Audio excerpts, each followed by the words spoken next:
জয় জগন্নাথ। এখন আমরা রয়েছি পুরীর জগন্নাথ মন্দিরের সামনে।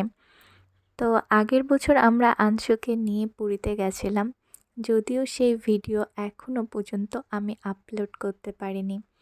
আজকে অনেক দিন পর গ্যালারি ঘাঁটতে ঘাঁটতে ভিডিওটা পেলাম, তাই ভাবলাম যে তোমাদের সাথে শেয়ার করেই দিই।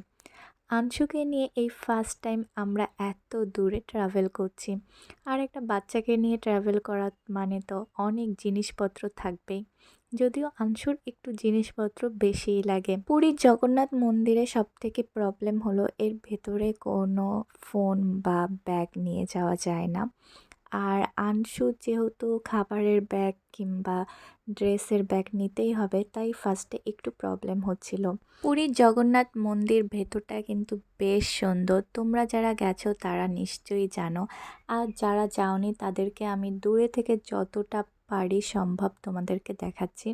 বাইরেই এতটা সুন্দর, তাহলে বুঝতেই তো পারছো যে ভেতরে কতটা না সুন্দর। যদি ভেতরে ফোন বা ক্যামেরা অ্যালাউ হতো তাহলে বেশ ভালো হতো, বাট এখানে ফোন ক্যামেরা কিছুই অ্যালাউ না। মন্দিরের ঠিক সামনেই কিন্তু ব্যাগ, জুতো, মোবাইল ফোন রাখার জায়গা আছে, ওখানে রেখেই সবাই মন্দিরের ভেতরে গেছিলাম। তো মন্দিরের ভেতরে যেহেতু তেমন একটা ছবি টবি তুলতে পারিনি, তাই বাইরে এসে কিছুটা ছবি তুলতেছিলাম।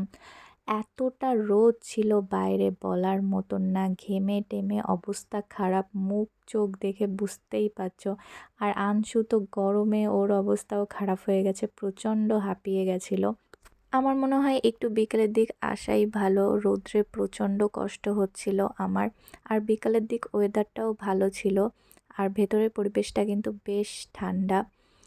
আমার কাছে তেমন একটা বেশি ভিডিও ক্লিপ ছিল না। যাই হোক, তোমরা যারা এখনও পর্যন্ত পুরীর জগন্নাথ ধামে আসোনি, অবশ্যই একবার ঘুরে যেও, তোমাদের খুব ভালো লাগবে।